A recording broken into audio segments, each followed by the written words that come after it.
Hello everyone, my name is Nicholas Allen. I'm going to talk to you today about consumerism and sustainability, how decreasing sales helps the environment. So an overview of what I'm going to discuss, I'm going to go over a background, so discuss where we are today as far as waste and consumerism, some current solutions that are in place to target these problems, some pressures that are being placed on businesses to address these issues, an action plan on how we can combat consumerism as businesses, and metrics and reporting initiative to help analyze the effectiveness of these strategies, as well as some challenges that will be faced and how that challenge can be overcome.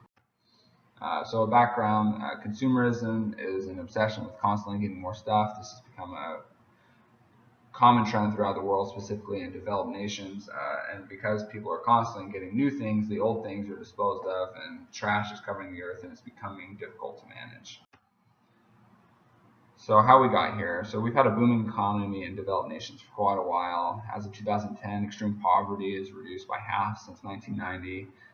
Producers encourage waste with low quality goods with cheap prices, encouraging excess and consumerism, which is causing a throwaway society where people, constantly buy goods just to throw them away and get something else. And an example of waste in North America, 25 to 33% of food produced is wasted. And there's constant product development, constantly new technology is replacing the old, and the old technology is either recycled ineffectively or discarded. So some current solutions that are in place to combat consumerism. Businesses are attempting to reduce the packaging waste that they generate, and this has helped a lot, but it's particularly difficult in the food industry, where effective packaging will reduce the spoilage rate of foods. So spoilage rate of food is another issue of waste.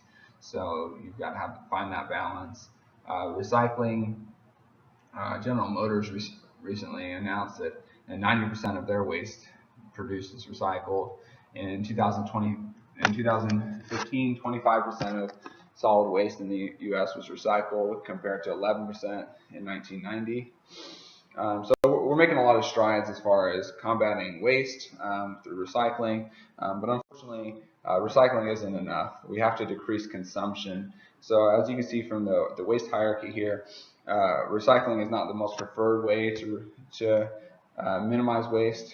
So we need to reduce the amount of waste, and the only way to do this is through reducing packaging and things like that. But eventually it's going to come down to reducing the amount of unnecessary production. Due to consumerism, people are consuming so much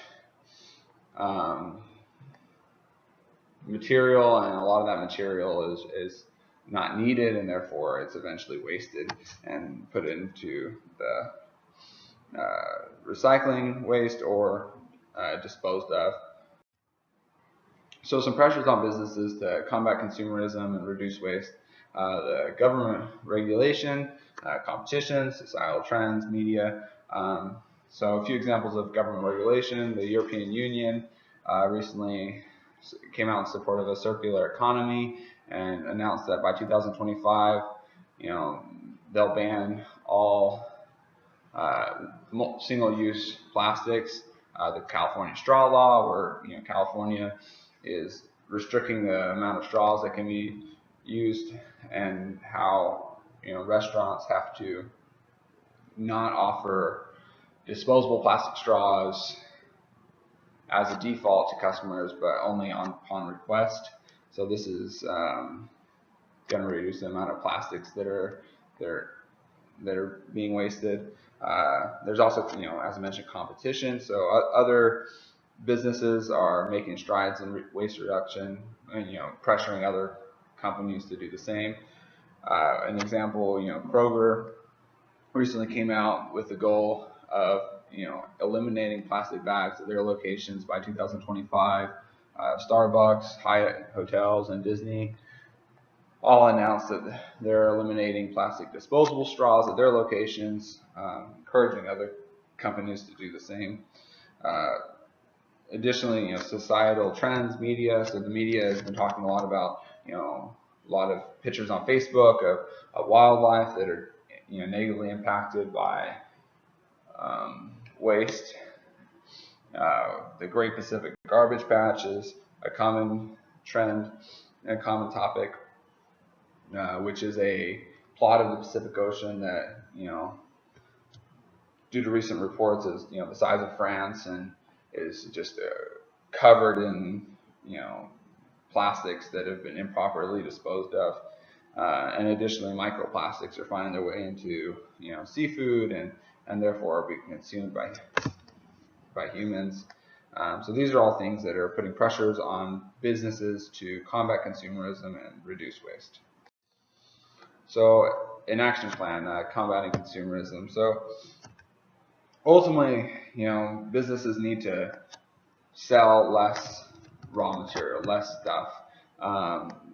The first step would be eliminating plastics and disposables, and then focus on producing higher quality, longer lasting products that will stay in use for longer, reducing the frequency that they're replaced and discarded. Another means to do this would be to encourage upgrading, customizing products instead of replacing products.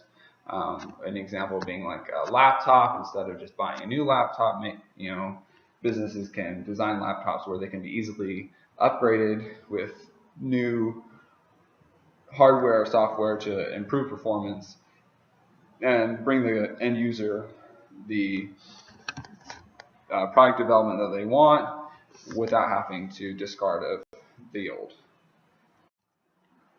So a few metrics that can be used to analyze the effectiveness of waste reduction, combating consumerism.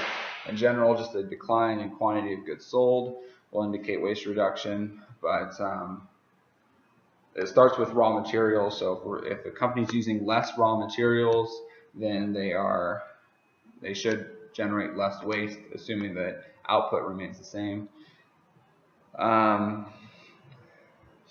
So companies can analyze the amount of upgrades and repairs that are sold and the revenue from that compared to the new items. New items being, aimed at being a reduction in new items sold. And then they can compare disposable offerings versus long-term products that are going to stay in use for longer periods of time. Reporting initiative. So I feel like this is a great advertising opportunity for businesses that take hold of sustainability and quality products that will last longer. So businesses can emphasize quality, long-term costs, and sustainability in advertising. And as they strive to do this, it should hopefully shift consumer consensus on the importance of quality and minimize consumerism. So the primary challenge that businesses will face when combating consumerism is how to increase sales while making less stuff. The means by overcoming this have been mentioned earlier in my presentation, but basically, offer upgrades and customization and repairs, and adjust price to offset the cost of reduction in new product sales. You can capitalize on sustainability trend, advertising, sustainability efforts, as well as advertising long-term cost of products. Businesses need to let consumers know you buy this product, might cost more out front, but it'll last you longer, so in the long term it'll be more cost effective. Businesses of the past have created the consumer culture that we see today and that encourages waste, so current businesses are now capable of encouraging sustainability and shifting that culture. The consumption mindset of consumers has to be shifted towards sustainability through long-term products and a decrease in excess. So here's the references that I used for my presentation. Enjoyed studying this, and I hope you were able to learn a few things from my presentation. Have a nice day.